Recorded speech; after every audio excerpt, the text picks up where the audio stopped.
Përshëndetje gjithëve dhe mirë se u gjej, jemi drejt për së drejtin ekranin e televizionit Kombëtar Klan. Do të presim në pjesën e parë të programit, një të ftuar special, ajo do të vinë në fakt të shoqëruar me maman e vet, është vajza e tretë e një familje të bukur. Në fakt ajo është një dhuratë në atë familje, një bekim, i cili në fakt i ka mësuar ata prindër dhe të gjitha të familjes se si është të jetosh me një kromozom më shumë, një kromozom dashurie, force dhe shprese. Ne ndërkohë do ta kemi të ftuar në studio atë të na flas për gjithë pasionet e veta dhe është një personazh shumë interesant, kështu që unë dua pa humbur kohë ta presim, të shoqëruar dhe njëherë pra me maman e saj. Ajo është aktualisht në klasën e 9 në shkollën 9 vjeçare në Infrashëri në kryeqytet dhe është Belkisa Pillati, e shoqëruar nga mamaja e saj Enkelida. E presim në studio. Mirë se erdhe. Si je zemër? Mirë se erdhe. Më bësh një përqafim? Përshëndetje Rutina, si jeni më së fundi dhe Belkisës që plotësuaj kishte ëndër për të ardhur në emisionin tuaj. Vërtet, Belkisa? Është e vërtet kjo? Belkisa, e diti që unë të kam parë në skenë duke kërcyer në Pallatin e Kongreseve dhe më ke mahnitur aty. Dhe ta shumë Belkisën e dua patjetër ta ftoj në program, ta kem ta njoh më shumë. Po, ti ke shkëlqyer aty, ka qenë finalja e këngës magjike, ku Belkisa aty kërceu bashkë me grupin e shokëve të vet. Por ndërkohë që ajo të pa që nga skena të pa të kur erdhi mbrapa skenës ta pash Rudina Magjisaj, po patjetër. Oh, sa pëlqen. Kemi pak emocione. Ha pra.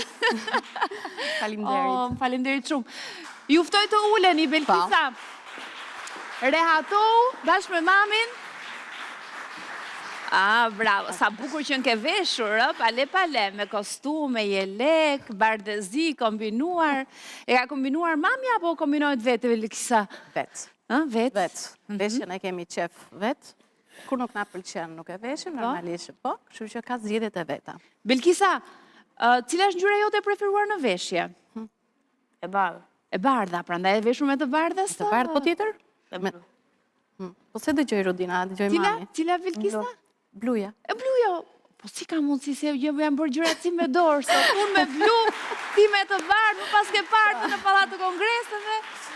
Sa bukur. Mirë, ne duam të njohim Belkisën sot, sepse Belkisa është një vajzë me shumë pasione, merret me, e ka kohën e saj të lirë, të mbushur me shumë aktivitete të ndryshme artistike, kështu që ne do t'i zbulojmë të gjitha pas pak, por le ta nisim fillimisht me një profil që kemi përgatitur për të. Dakord Belkisa?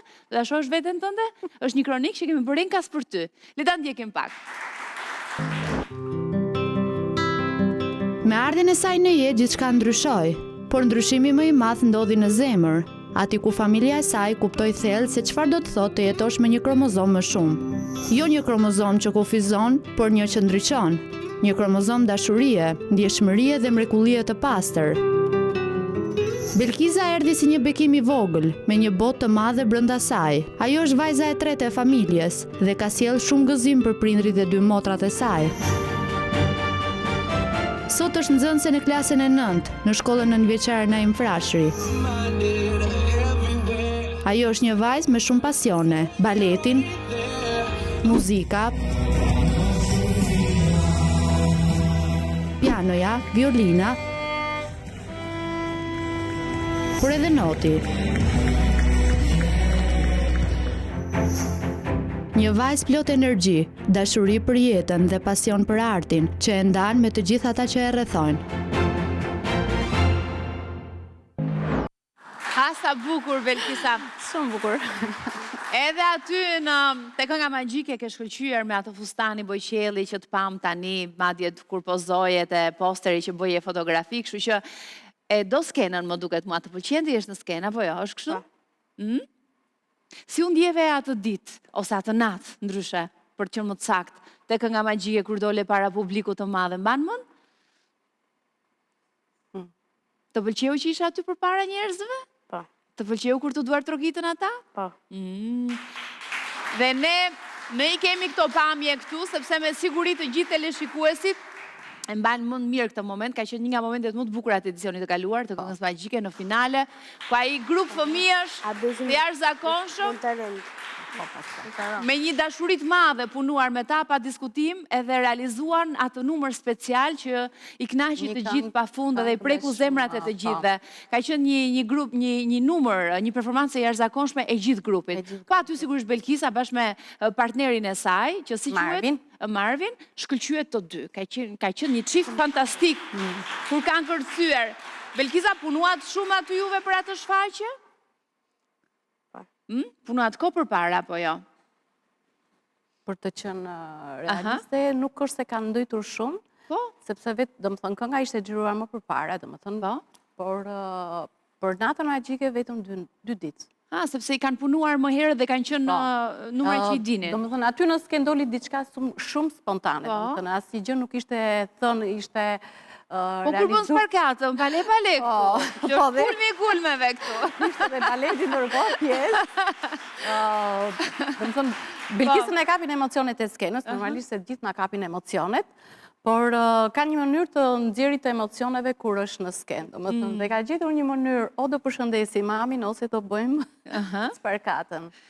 Pra kur Belkisa bën sparkatën, do me thënë është në kulmin e lumturisë, është në kulmin e entuziazmit. Do me thënë, aty në skenë ka qenë më e bukura, do më thënë se dhe pse kërcente dhe ajo këndonte, ka parë të gjithë personat që ndodheshin në sallë, do më thënë, dhe kur ka dalë mbrapa, i ka të gjithë me radhë që pash ato, të gjithë me radhë. Do më thënë, ndërkohë që kërcente gjë që sallën dhe i do shta ne nuk e bëjmë, kurse Belkisa ka një mënyrë, do më thënë, që dhe emocionin që ka, që e shprej, do shofi të tjere, do më thëmë me një vëmendje. Pra, e menaxhon emocionin të thotë, që përveç se përjeton vetë një situatë emocionale si çdo njeri, se ne dim shumë mirë kur je emocionuar, po nga ana tjetër njëkohësisht edhe vëzhgon. Edhe vëzhgon. Me kujdes të tjerë. Magjike, do më thënë, ajo të gjithë i ka parë. Më thashë, pash dhe Rudinën. Thoshte me Eni Çobani, të gjithë, do më thënë, Jurin, do më çfarë ishin njerëz të artit, vipa, do më thënë. Belkisa i kish parë që të gjithë edhe. Bravo, Belkisa, s'është e lehta bësh këtë gjë. Më thuaj pak, Belkisa, pa të sparkatën, si e bën, se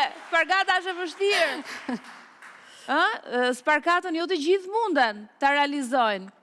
Sa ko këti që punon bën aktivitet fizik, merret me sport, Belkisa, apo si? Po, Belkisa është pjesë e trupët së baletit, tek Albania Silhouette Dance, për 10 vjetësh, do më thënë ka që 5 vjeqe, që ati e bën 2 herë në javë kurset e baletit. Do më thënë, ne pesha nuk na prish shumë punë për të qenë një balerinë e mirë. Sigurisht. Bën notin 2 herë në javë. Ja, do t'i marri me radhë aktivitetet sportive të Belkisës. Të vetat, por baletin ka vite që. Belkisa, më thua diçka si po duket sot të këtu? Po të pëlqen? Qa po të pëlqen më shumë këtu nga kjo studioja? Ka diçka që të rejqë vëmendjen më shumë? Si pëlqeu mami duket përgjigja ne? Jo, nuk na pëlqeu. Do më thëmë pse po të gjitha e Belkisës ishte, dje ka qenë eftuar me Risheu. Dhe ndërkohë që a tha horoskopin se pa dje me Risheu, ka programin në përgjithësi. Programin në përgjithësi, thashtë të më thënaj. Okej, mirë, Merin, do me thënë ti e ndjek, Merin, në rregull. Po këtu tani si studio të pëlqen, se ti ke parë gjithmonë nga televizori. Si po duket tani që je vetë të brënda? Mirë. Ke emocione pak më duket mua? Jo. Po, kur ka emocione shumë, Belkisa bën sparkatën, duket se do na e bërë sparkatën dhe neve këtu. Si të duash ti? Kërcim të ri. Jo, sot kërcimin e ri nuk e bëjmë. Se s'kemi muzikën, po ta dini në fakt edhe mund ishim përgatitur. Belkisa më thuaj, ti je në klasë të 9, apo jo? Në shkollën 9 vjeçare në Infrashëri. Ke shumë shoqe dhe shok aty? Pa. E cila është lënda jote e preferuar në shkollë? Gjua, historia, muzika. Gjua, historia, muzika, të lumë, bravo. Shumë mirë. Ndërkohë, kohë të lirë Shumë pak në angelet.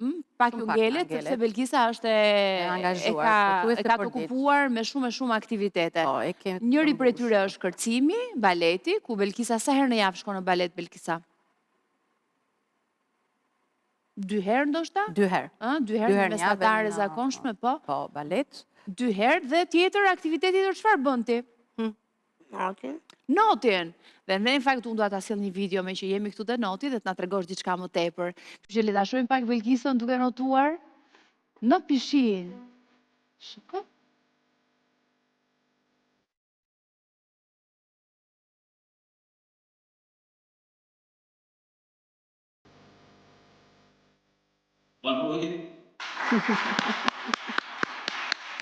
Belkisa po sa mirë noton, ë? Do të thonë është duke mësuar notin, sepse këto janë Fillimet, fazat e para. Ndërkohë që ka mësuar notin. Duket nga stërvitja tani ka mësuar se janë xhiruar më herët edhe këto video.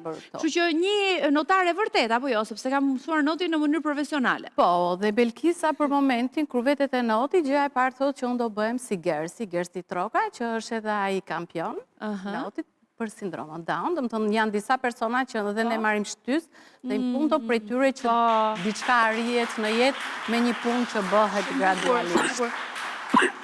Belkisa, të pëlqen noti, ë? Po. Sa gjatë noton ose më thuaj diçka të veçantë, pse të pëlqen noti? Të pëlqen të zhytesh brenda në ujë? Po. Po hidhesh nga pishina brenda në ujë kështu? Me kokë apo me këmbë? Kokë. Me kokë. Bravo. Bravo. Belkisa, po emrin e ke shumë të bukur. Kush ta ka vënë? Mami. Mami ja ka vënë emrin? Se Emri Belkisa. Belkisës ka një domethënie se në moment që ne kemi lindur, Belkisa erdhi në jetë mes dy motrave të tjera. Lindi me sindromën Down, me një kromozom plus, dhe ne donim t'i vendosim një emër të veçantë, sikurse dhe ajo ishte si fëmijë i veçantë. Emër i veçantë lidhur dhe me fen, do të thonë diçka fetare. Dhe prandaj kemi vendosur emrin Belkisa. Do të thonë emër i përbashkët që kemi vendosur si familje. Ka një domethënie shumë të bukur emri Belkisës. Një historik fetar shumë e bukur. E qartë. Kështu që edhe tingëllon bukur. Edhe tingëllon shumë bukur, Belkisa. Belkisa. Edhe Belkisa tashmë ka filluar, ka krijuar emrin e vet, është po bëhet një personazh publik pak sepse po njihet goxha. Më thuaj pak si ka qenë në momenti i parë kur mësuat, kur e mësuat ju situatën e Belkisës? Atëherë, ne kemi mësuar vetëm në moment që erdhi në jetë Belkisa, aty e morën vesh që Belkisa ka lindur me sindromën Down, por nuk morën vesh asnjë gjë më tepër rreth vetë sindromës se çfarë ishte sindroma në tërësi apo çfarë kishin veçanti fëmijët që lindin me sindromën Down. Do të thonë ato momente para 16 vjetësh të paktën, vërtet kanë qenë, nuk mund të themi se të gëzuara, por rëndësi ka që lindi shëndosh dhe keq informim të vetë sindromës. Do të thonë se çfarë ishte vetë sindroma dhe një fëmijë me një kromozom më tepër. Dhe kjo ndoshta ishin ato impaktet e para dhe mënyra se si unë e mora si informacion. Pastaj më mbrapa ka qenë informacionet e para ne kemi marrë nëpërmjet internetit se çfarë ishte sindroma dhe se si duhet punoje me sindromën.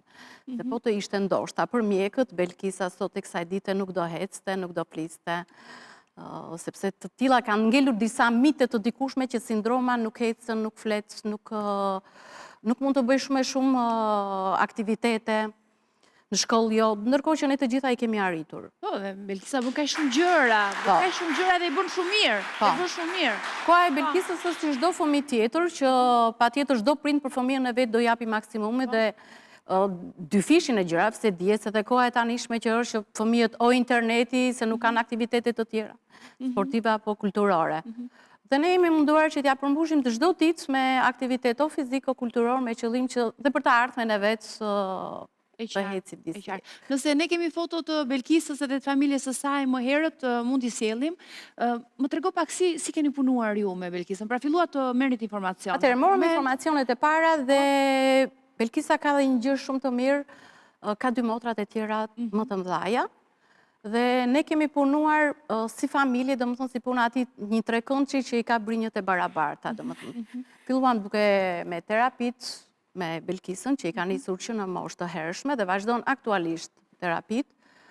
Pastaj filluam baletin, që 5 vjeçë ke filluar baletin dhe vazhdojmë akoma. dhe aktivitetet dhe violinën dhe pianon, që i kemi bërë pjesë të jetës së përditshme. Do të thënë, për shumë gjëra i filluan vetë, derisa filloi ngritja e qendrave që janë ngritur aktualisht në Tiranë. Fillimisht e qendra Jonathan, pastaj te Down syndrom, që jemi aty prej 10 vjetësh që marrim shërbime terapeutike të Belkisës. Dhe sigurisht që terapia ka ndikuar që sot Belkisa Patjetër, ka ndikuar të gjitha gjërat bashkarisht. Gjërat jetë e pavarur apo jo? E vetmja gjë që unë për veten time si prind kam bërë, nuk e kam distancuar nga dy vajzat e tjera. Domethënë, mënyra se si kam edukuar vajzat e tjera në të njëjtën mënyrë e kam marrë edukatën te Belkisa. Sepse për disa gjëra ndoshta dhe ne si prindër gabojmë. Nuk do ta bëjmë këtë gjë sepse nuk e bën. Jo, unë kam të çdo gjë arrihet në jetë.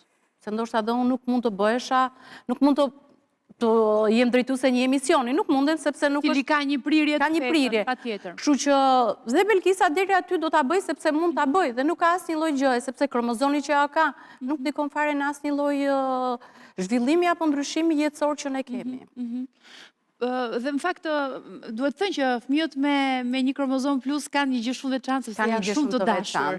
Janë shumë të qeshur, t'japin dashuri pafund. Të japin ato dashuri që ndoshta edhe janë shumë special, duhet thënë, në vetë. Do të thënë, sjellin gëzim, edhe pse në një moment duket i vështirë ai fillimi, po fillimi për çdo prind është i vështirë. Sjellin gëzim të paparë sepse janë gjithmonë ashtu, apo jo? Po.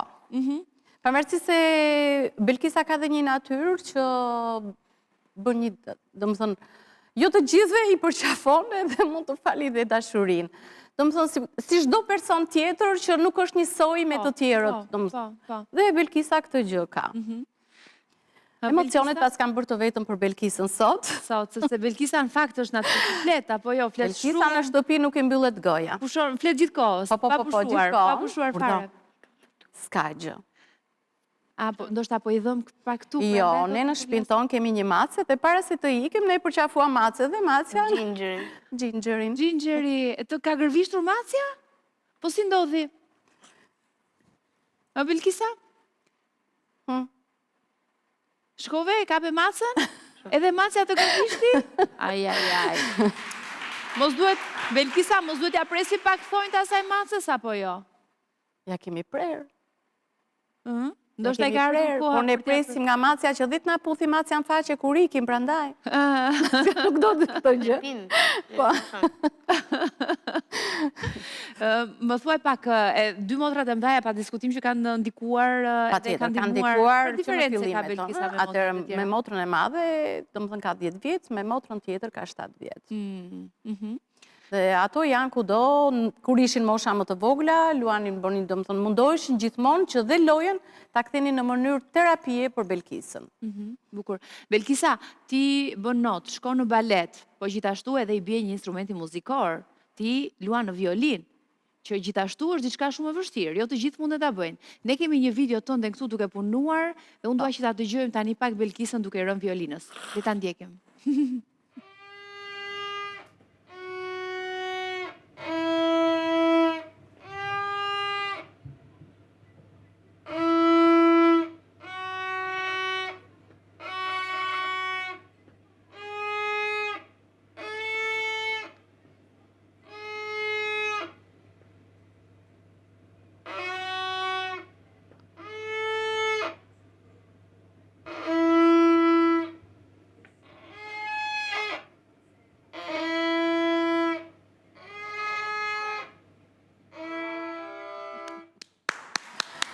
Bravo, Belkisa! Është shumë e vështirë të bjesh violinës. Po, a është një pjesë që Belkisa po përgatitet, se jemi të ftuar diku për një shfaqje në qershor. Kështu që në qershor. Dhe ndërkohë kemi dhe pjesën e konkursit se çfarë shkolle do vemi. Sepse tani mbaron 9 vjeçaren dhe vitin tjetër do të hysh në shkollë të mesme. Cilat janë planet e tua, Belkisa? Çfarë shkolle do vemi? Te liceu artistik duam të konkurrojmë. Sa mirë. Për çfarë aty tani? Për violin? Po. Dhe piano. Edhe piano. Do ta mësosh edhe pianon, apo edhe piano ka filluar? Ka hyrë edhe në piano gjithashtu? Pianon, po, e ka pas fillimisht me Zyshami Krajkën. Në fillimet e veta, pa ikur Zyshami në Amerikë. por që me sa duket mes këtyre pasioneve të veta që unë u bëra gati ta pyesja noti apo baleti, preferon violinën edhe pianon, instrumentat muzikën, apo jo, Belkisa?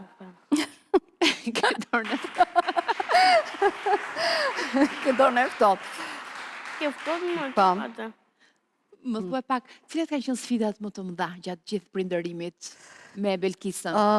Sfidat më të mëdha janë në çdo lloj kohe do jenë, sepse vetë ne si shoqëri jemi shoqëri bullizuse, duhet me thënë. Jo çdo person mund të pranoj. Ka pas sfidat e veta dhe bullizimi ka qenë pjesë edhe e kënaqësisë që kjo merr në shkollë, për shembull. Më të vështirat janë kur ti e dëgjon dikë që nuk do ta pranoj apo do ta shaj fëmijën dhe ti nuk e gjen atë forcën, çfarë duhet i bësh apo se si duhet ta mposhtësh atë pjesë. Një herë më ka ndodhur që dikush kjo Belkisa ka shumë me mua sepse Belkisën unë e shoqëroj kudo në çdo aktivitet, i ikim bashkë të dyja. Dhe na kanë thënë shiko kjo që është down. Okej, kam kthyer vetëm një përgjigje.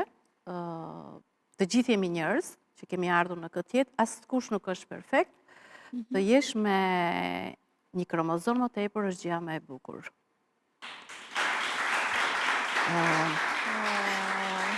Belkisa, është një dashuri, Belkisa. Kjo mua më jep forcë, për çfarë do lloj çfarë do lloj gjë që mund të më ndodhi është vetë ajo që më jep forcën për të vazhduar përpara. Nuk mund na mposhtë as shoqëria, as më paragjykimet, as mentaliteti, as i lloj gjëje. Forcën në moment që shoh Belkisën e kam akoma më shumë. Sepse jeta ndër këto 15 vjet me Belkisën, kemi momente tona shumë të vështira, kemi shumë, por të paktën ne do të kuptojmë vetëm momentet e gëzuara dhe ato që ajo parin në këtë moshë që është shëritur. Që ka biri? O, drita ime. Belkisa, më thuaj një fjalë me të cilën të përgëdhel mami ty. Si të quan mami ndryshe, përveç emrit tënd? Se me siguri do ketë mami një fjalë. Si thot mame? E themi? Ngrije pak E zërin. harove, se besoj. Biri. Biri. Biri. Belkisa e vogël. Por që po rritet, çdo ditë më shumë, do të vazhdoj liceun artistik, vitin tjetër, kështu që në të ardhmen, si e shikoni, sepse sot ka një gjë shumë mirë, ne kemi parë shumë fëmijë pikërisht që kanë sindromun Down dhe që shohim të angazhuar sot në shoqëri, të angazhuar në punë, pra i caktojnë përgjithësi të cilat ata i mbajnë më së miri, pra ja dalin edhe të integrohen në shoqëri edhe në jetën sociale. Kështu që cilat janë planet e tua, si mendoni ju për Belkisën? Ne mendojmë të vazhdojmë një herë shkollën e mesme, liceun, të shohim deri ku do arrim, pastaj nëse arrin të vazhdoj akademin akoma më mirë, më mbrapa ja lëm Belkisës të zgjedhë, por synimet tona janë që të mbaroj dhe shkollën e lartë, sepse kanë mundësi që t'i bëjnë që të gjitha, të bëjnë dhe shkollën e lartë. Unë nuk knaqja duke parë Belkisës se si të shpreh dashurinë ty dhe si ta afrohet gjithkohë. O, çfarë dashurie. Më thuaj diçka, Belkisa. Të rudinës, shipe pra rudinën tani? A do e të rudinën? Emocione, nuk ka përshtypjen që Belkisën po ta marrë një herë tjetër, ndoshta do ta kuptoj që do duhet jetë vetëm edhe do duhet të flasë gjithkohë. Belkisa, do ta lëm kështu që vish një herë vetëm fare këtu? Apo më mirë me mamin? Si mendon? Vetëm. Vetëm? Tu pas ka qenë çështja. Herën tjetër do marrin Belkisën vetëm edhe do të na tregoj. Belkisa, më trego diçka për veten tënde. Çfarë ushqimi të pëlqen më shumë për shembull ty? Pilafi. Mirë, zgjedhjet mirë. Kam përshtypjen që pjesa më e madhe e fëmijëve gjithmonë këtë e kanë zgjedhje. Në këtë fazë të jetës, pastaj kur rritet ndryshojnë ndoshta shihet. Po nga frutat, çfarë pëlqen më shumë? Bananet. Tjetër, për çfarë ta pyesim ne Belkisën? Të pëlqen të shkosh në det apo në mal, të ecësh në mal? Keni provuar këto sportet me Belkisën? I kemi provuar, por Në mal të dajtit, po do të vej. Aha. Më shumë kemi këtej nga deti, se sa nga mali. Deti, aq më tepër që tani po mëson edhe notjen. Po. Belkisa po Do më thënë, gjërat i kemi lidhur, kush i bën mirë Belkisës. Në qoftë se na bën mirë deti, vemi në det. Gjithë jeta jonë është e lidhur vetëm me ecurinë e Belkisës. Çfarë i bën mirë Belkisës, atë do vazhdojmë dhe ne. I bën mirë deti, i bën mirë mali, do ikim në jug se i bën mirë Belkisës. Do më thënë, gjërat i kemi përshtatur në një mënyrë të tillë që kudo që të jetë diçka e re dhe kjo të mësoj diçka. E qartë. Belkisa, sa shumë e do ti mamin, babin, motrat, më trego pak. Shumë. Belkisa, po për motrat e tua, më trego pak. Si kanë emrat motrat? Enalba. Tjetra? Ergrida. Edhe si ke marrëdhënie ti me to? Sa kohë kalon ti me to? Çfarë bëni bashkë me njëra tjetrën? Etim. Aha. Po tjetër? Ka që i bën me motrat? Sa pak. Po mirë, po në not me kë ikim ne? Babi. Po tjetër? Mamu. Nga motrat.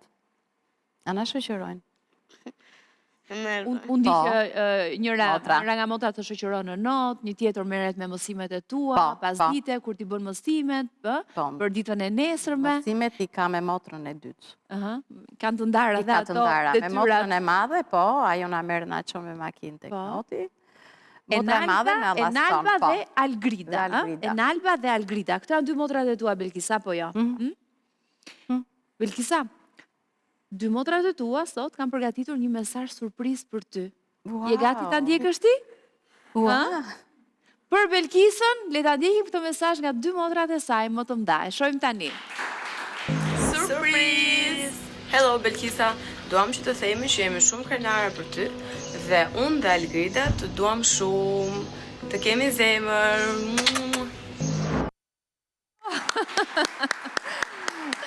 Sa të mira i kishe motrat, Belkisa, si dritë të dyja vajzat e tjera, bukuroshe, edhe Belkisa, 3 motrat të lidhura me njëra tjetrën fort, dhe duhet që ato kishin pikë të dobët Belkisën, të dyja bashkë.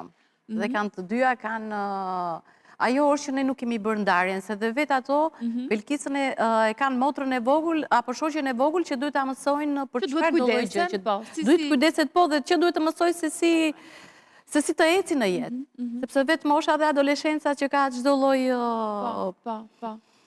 problemi dhe Belkisa në një mënyrë të tillë është edukuar nga motrat. Engelida, unë duhet të ftoja të jepi një mesazh sot për gjithë ata që na ndjekin, në përgjithësi për të gjithë, por edhe për ndoshta familjet, të cilët nuk e kanë menaxhuar ndoshta ose mund të jenë në momentet e para, në fillimet e para të vetat, me një rast të ngjashëm me tuajin, që mund të kenë në familjen e tyre një fëmijë kaq special. Po, Belkisa tani po thotë se para këngës magjike, Belkisa ka marrë pjesë edhe te Albania Got Talent. Në konkurim, dhe ka vajtur deri në gjysmëfinale. Shkëlqyer, të lumt. Dhe ndërkohë, të më thënë nuk po e thot nga emocionet. Unë do ta marr një herë tjetër Belkisa. Patjetër, merr tjetër vetëm. Që të vi të flas. Atëherë, për familjet e reja që unë fillimet janë të vështira, është normale dhe nuk mund të them dot sot që unë kam kaluar 15 vjet, të them që mos e merrni me kaq vështirësi. Janë momentet e para kur lind fëmia. Të gjithë do ta presim me gëzim, pavarësisht sfidës që ne na bie të përjetojmë dhe të çfarë do punojmë më mbrapa. Ardha një fëmie me sindrom nuk është fundi diçkaje, por është fillimi një jete akoma më të bukur, sepse vetë mësohemi ta shohim jetën dhe ne me ngjyra sikurse e shohin dhe ata, siç është vetë jeta me ngjyra. Dhe prindërve u them vetëm mos u mposhni përpara sfidave dhe gjithë problematikave që mund të dalin përpara.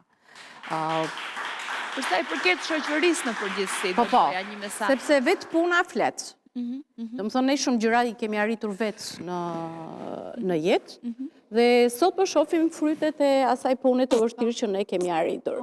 Ja urdhëro. Ka mrekulli. Dashuri pa fund, pa kushte, pa ndërprerje, pa ndalim. Belkisa është një vajzë shumë e veçantë, realisht edhe atë ditë në skenë e Këngës Magjike, shkëlqeu ai shumë edhe ra në sy për atë sigurinë e saj në skenë. Aty s'pati asnjë pikë emocioni, aty ke shkëlqyer, ti e di ta kanë thënë me siguri dhe të tjerë. Kështu që prandaj unë jam shumë e kënaqur që të kam sot këtu. Atëherë mami Engelita, për ta vazhduar mesazhin për ata që na ndjekin? Po, çdo punë nuk do hidhet asnjëherë poshtë. Thjesht punoni dhe mos të mposhtin asnjëherë as paragjykimet e njerëzve.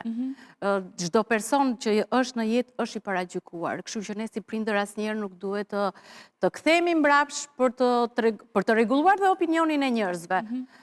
Unë këtë parim kam për veten time. Opinioni dhe barierat nuk më mposhtin. Përkundrazi më forcojnë akoma më tepër për të vazhduar. Megjithatë, si Belkisa që të fshin lotin.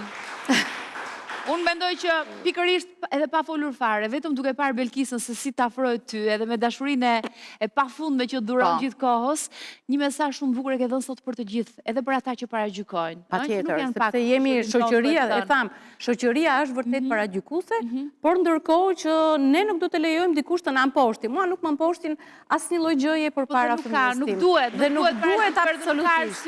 Nuk duhet. Sepse janë një dhurat nga Zoti, sido që tjetë, janë një bekim që sjellin vetëm dashuri.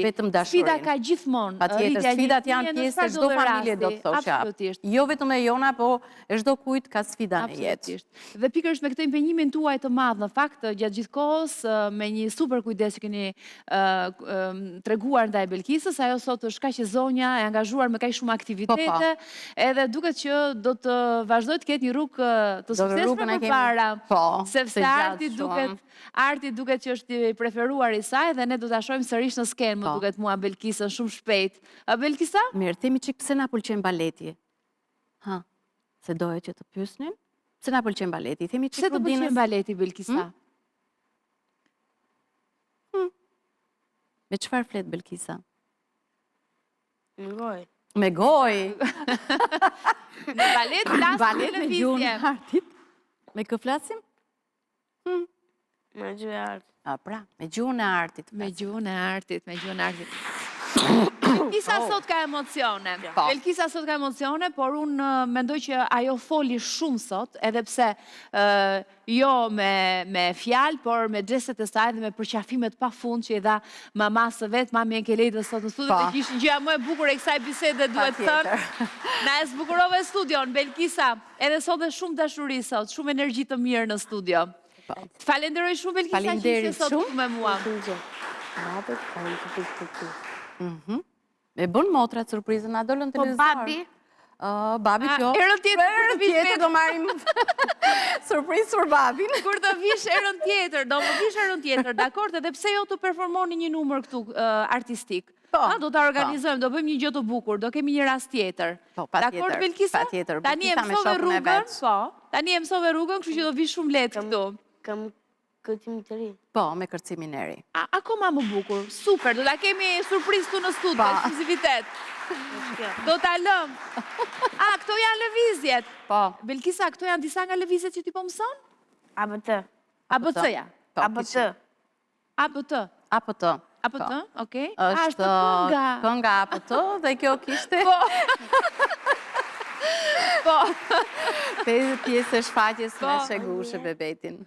Do ta keni shumë shpejt. Po. Bukur, mirë. Kur të keni ndoshta shfaqjen do të jemi sërish edhe do të kemi. Faleminderit Rubina. Të bëj çek. Jepi Belkisa.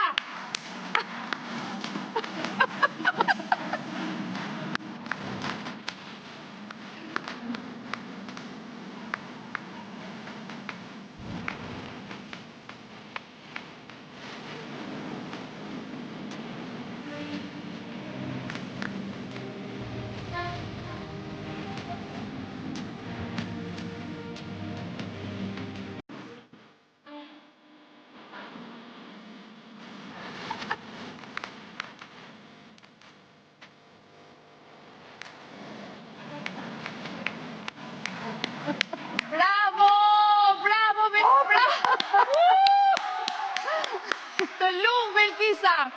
Të lumë, na kënaqe! O, sa bukur! Ua, çfarë mrekullie, duaj kjo! Ne nuk e dinim cila ishte kënga, po tani që mësuam regjia, lëshoj me një herë edhe patë këtë moment të papritur për ne dhe që ishte një dhurat që Belkisa na e bëri të gjithëve sot. Shumë faleminderit Rubina. Bravo Belkisa. Eja një këtu që të përshëndetemi si në pjesë të parë me publikun. Belkisa, unë nuk knaqja shumë sot me ty edhe të falenderoj shumë që ishe këtu. Na knaqje me këtë numrin e fundit njeri ishte fantastike dhe sa bukur ishte mësuar lëvizjet. Uroj suksese në shfaqje. Mami Enkelejda, faleminderit shumë që ishit me ne këtu edhe ke një mrekulli në shtëpi. Belkisa është një bekim i vërtet, është një dashuri e gjitha.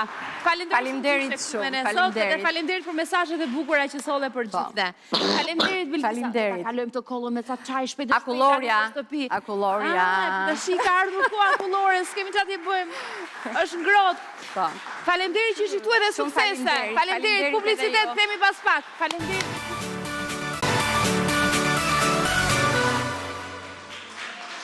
Jemi kthyer në studio në këtë pjesë të dytë, do të flasim për një mbrëmje e cila gjithmonë tashmë është kthyer në një mbrëmje të mezipritur, çdo të hënë të parë të muajit maj, e cila i dedikohet vezullimit dhe shkëlqimit të yjeve botror dhe pikërisht në Metropolitan Museum në New York ne shohim të kalojnë në pasarel yjet më të rëndësishëm, ata sigurisht që kanë marrë ftesën nga ata që organizojnë sigurisht dhe që vishen sipas temës përcaktuar të eventit të vitit. Kështu që këtë vit në fakt në Met Gala, tema ka qenë Superfine Tailoring Black Style, kanë qenë të ftuar dhe pjesëmarrës gati 180 personazh të famshëm, të cilët ngjitën shkallët e MoMAs. Ne do të kemi sot të ftuar në studio 2 personazh, panelist, me cilët do ta komentojmë këtë moment në këtë pjesë të dytë, kështu që pa humbur kohë, dua të pres gazetaren dhe producenten televizive njëkohësisht, Elda Laza që vjen së pari. Elda e dashur, dhe ti sigur vjen nga Met Gala për vete, më duket mua, se veshur kaq bukur. Faleminderit. Elegante dhe që ke dhe nxirë, pa le, ke marrë dhe ngjyrë. Ka filluar plazh. Ke filluar plazhin, bravo. Komplimenta për veshje. Si të duk Met Gala mbrëm? Mrekulli. Mrekulli, Shumë. Okej, ja, mezi pres të na japësh edhe detaje për sa i përket veshjes së personazheve, do të presim edhe një të ftuar tjetër, ai është kozmetolog. Par nga një tjetër këndvështrim, do ta dëgjojmë në studion tonë kur të rrëfej dhe të komentoj Gazment Ujkashi. Presim. Ej, Gazi, mirë se erdhe. Falenderoj që je këtu. Kënaqësi të kam në studio. Edhe unë. Arritet të shikosh nga Met Gala diçka, sepse sot ka qenë interneti mbushur plot. Totalisht, po dhe mbrëm netën pa gjumë, se është ajo solidariteti që ti jemi gjithë brenda asaj. Edhe kurioziteti pastaj, sepse diskutohet se Met Gala ka gjithmonë kuriozitet të çdo herë bëhet një gjë, domethënë sa më interesante, se ka shumë rëndësi si eveniment. Sepse të falenderoj që je këtu dhe të ftoj të ulesh, por isha duke thënë që Met Gala shkon për te një natë elegante, veshjesh, klasike apo moderne. Gazi, ku s'keni? Jam mësuar të Nga që ka ndodhur që herët e tjera ka qëlluar të ulesh aty. Më keni lënë cep gjithmonë, thash. Met Gala, isha duke thënë që Met Gala shkon për te, sepse luhet shumë me fantazin, me atë ekskluziven, me ekstravaganten, me çudin nga një herë, apo jo, Elda? Janë teatrale, sigurisht. Teatrale, po. Do të thënë, është i vetmi event ku ti mund të eksperimentosh dhe mund të hedhësh gjithë fantazin aty. Këtë vit kemi patur një temë shumë interesante, shumë e bukur, që ishte punime artizanale, pra punime të qepura me kujdes. Pra për secilin artist të ftuar, për secilin personazh, është marrë, le të themi, një grup i tërë njerëzish që kanë stiluar ato veshje të caktuar, që kanë punuar.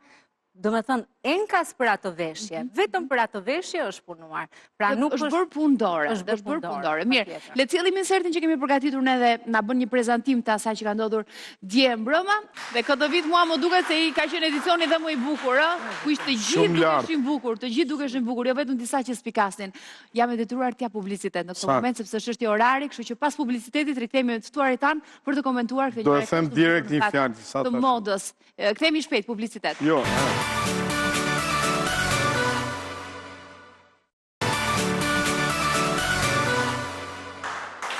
Jemi kthyer, jemi Me Met Gala, kjo është tema e kësaj pjesë të programit, e nisëm në pjesën e dytë në fakt. Si e komentoni ju edicionin si vjetëm, rikthejmë edhe njerë planet dhe imazhet e insertit të parë cili na bëri përmbledhjen e personazheve dhe veshjeve të tyre për këtë edicion. Ka patur një kreativitet jashtëzakonshëm. Kam bizotoruar, por tema ishte tek ngjyra e zezë.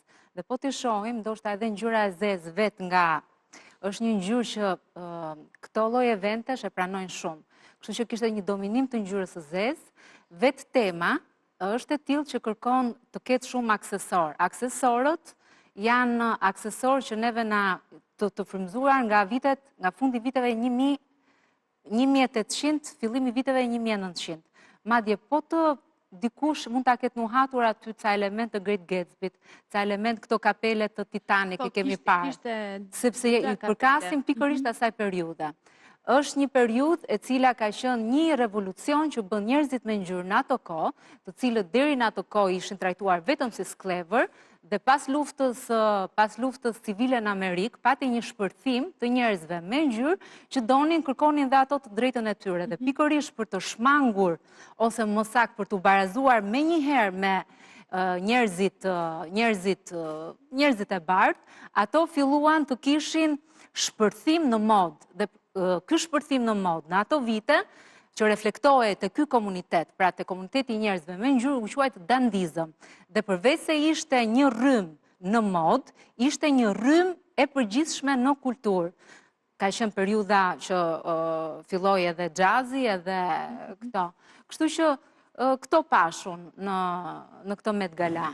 Po, ajo shpërthim i atyre viteve, një frymëzim. E qartë, cila ishte veshja që të pëlqeu më shumë? Po, gazet e pastaj dalin te përzgjedhjet personale pastaj. Rihanna më pëlqeu shumë. Rihanna të pëlqeu. Atëre, ajo që fokusi që vurar e unë, do më thëmë, unë kujtoj se unë jam i lashtë në stilin e flokëve dhe mod. E kam dhënë dhe leksion old school, do më thëmë që është një nga shkollat më të mira që ka ekzistu. Dhe ajo që shoh fund ta kanë sjellur, do më thënë, vitet, si që thamë, 1900-1950. Është Rihanna, ndërkohë që ka pëlqyer jetës, sa jemi duke parë. Po, shumë. Dhe ajo që vëre unë, aty kemi gjigantët e parkurisë botërore, që kanë qenë Vidal Sassoon, shohim Maskolon, Toni Engaj, shohim gjithë ata që kanë qenë një 10 që po themi që nuk vinë më. Në kuptimin e niveleve që kanë pas, sepse unë i shofë, për shumë, po të shofësh Dua Lipën, ajo është... Chanel Dua Lipa. Po, ndërsa luku i flokëve është Antoni Maskolo, e ka dhe në atë, si themi, simbolin e ti, që është ajo cirqa dhe me ato gjarprint, po e ka modernizu si që do ajo. Edhe duket që dora e atyre profesioniste këtë radhë ka qenë nivele këshu, do më thënë nivele altissimo, i themi, në Italinë. Dua Lipa shoqëruar me partnerin e saj, po, pa tjetër. Gigi Hadid, edhe ka qenë veshur me Miu Miu, se e fiksova nga që ishte shumë i bukur dhe fustani sa më pëlqeu. Po Dua Lipa nuk ka gabuar asnjëherë, do të thënë ka qenë, të themi drejtën, ka qenë gjithmonë. Kjo është për Hollywood i viteve 30-40, dhe ajo kapja e flokëve me ato dy rolet lart, do të thënë është fiksa ajo. Edhe që ka qenë një mod shumë e precize, shumë e sakt dhe nuk gabonin asnjëherë dhe po t'i shifshet gjithë kanë qenë ashtu. Dhe rikthimi i kësaj mode bën mirë sepse duhet që edhe të rinjt sot të shohin dhe të mësojnë diçka nga dalja nga uniformiteti. Sepse aty s'kemi dy imazhe një lloj. Dhe kjo është që unë po thuj se edhe kur kemi qenë bashkë në emision gjithmonë e luftoj, se nga që jam pjekur në perëndim nga syri, nga shkolla, nga gjitha që kanë bërë dikur, apo nga ajo vazhdimësia ime, ajo që luftohet andej është uniformiteti. Do më thënë, s'duhet të dalin... Se cili duhet kurohet si mbas statistikave të veta, apo se karakterit veta tjera. Dhe këtë gjë e shof... Shqetson ky fakt, çfarë të shqetson ty? Uniformiteti më shqetson se më kujtohet zbori. Qofse më mend zborin, ne shifshim gocat gjitha të veshur ushtarake dhe unë në jeri kam ra me shpull një shoqës që mendoja si ishte shoqja ime. Në zbor edhe në përditshmëri gati gjithë njësoj. Po në zbor ishte më të mërë, se shi shkova se bënim shaka dhe i bi ciklet, dhja si ishte shoqja ime, kur ktheu kokën ishte zysha, jo ishte zysha ushtarakës. Edhe mu këthy mu me, që ajo ishte dhe egrë e kështu. Edhe thashun, nuk njofta i thash nuk njofta. Ajo, aj, te këtu, një të marë Ika, se dhe unë shtarë ishta, edhe Ika s'mjofti. Po ta kam lafin, pastaj dhe uniformiteti dhe në jetë ishte i frikshëm, ajo grija masive, që ne do më nuk shifshin dy ngjyra, për shumë pasteli se eksiston dhe në jetën tonë, ti di shumë mirë. Edhe kjo... Kjo ka qenë vërtet një edicion i bukur, si vjetë, për ty ga... Për mu ka qenë shumë emocional. Ose një model më special? Shiko, unë Dua Lipën e kam parë që ishte kuru në mënyrë perfekte, do më thënë, pa diskutim Rihanna është, se Rihanna është mes... Po, kapele, shiko, ka raste që s'kan parukjeri me vedhe i fusi i kapele, shpëtojnë, po puna është që... Nuk është... Po të regojmë ato truket. Edhe pastaj kemi edhe gjigane, edhe kemi Lewis Hamilton, që është ikone e sportit. E qartë. Se unë jam tifoz i qmen me Hamilton. Edhe më pëlqeu shumë, dekolteja ishte fantastike. Ky i afrohet qik gjëra që veshin goca tona. Ilda, më thuaj pak një koment, çfarë të bëri përshtypje tjetër, përveç veshjes së Rihanës? Nga personazhet. Edhe Kim Kardashian nuk ishte keq. Do me thënë, vinte me një stil shumë bukur. Ai është stili kurtizaneve të 1900-ës. Do me thënë, me ato kapelet, me lëkurën. Më pëlqeu shumë edhe Kim Kardashian, ishte edhe motrat Kendall edhe Kylie Jenner, gjithmonë kanë shkëlqyer në Met Gala, kanë qenë në 2014 që nuk e humbasin asnjë edicion të Met Galas. Ajo që u vure ishte mungesa e disa personazheve publik shumë të njohur. Për shembull, Sarah Jessica Parker është përsëri rikthyer përsëri në modë, është një ikonë mode dhe ajo nuk ishte. Kishte pastaj edhe Ryan Gosling me bashkëshorë tanë që edhe ata munguan sepse është bërë edhe ai skandali i madh dhe nuk duan të jenë. Po patëm edhe një entry që ishte Georgina për shembull. Ishte edhe Georgina. Po, ishte Georgina. Po nuk pati ndonjë. Nuk di çfarë them për Georgina. Nuk është të ngeli në mendje. Jo, as përgjithësia ajo. Kanë qenë dhe këto. E thjesht, pa. Ja, kishte edhe ca, domethënë ai me piano këto ishin ca ekstreme për të bërë show-n, për të rritur nivelin e show-t, por mendoj që ato që ishin që spikasin ishin që janë brenda të veshjes, që lejohet, domethënë, brenda lukut show-ve e make-upit, por ndërkohë kishin diçka të veçantë. Ai ishte edhe pjesa e aksesorëve që po diskutonim, që kishte goxha fuqi. Sigurisht që ishte një edhe fantazia pas asnjë kufi edhe po patjetër, po mirë, ato janë elemente show. Ke mundësi ti shohësh të gjithë dhe secili shpalos ato idetë veta edhe ka mundësi le të themi ta vetë. Ai del edhe djali mirë për shtëpi se ai mund mbaj drutëve këto që janë. Nikol Kidman për herë të parë vjen me një prerje flokësh që nuk e ka provuar asnjëherë në jetën e saj. Tani unë nuk e di nëse i ka të prera, sepse luku e tregonte me flokë të prera të shkurtra.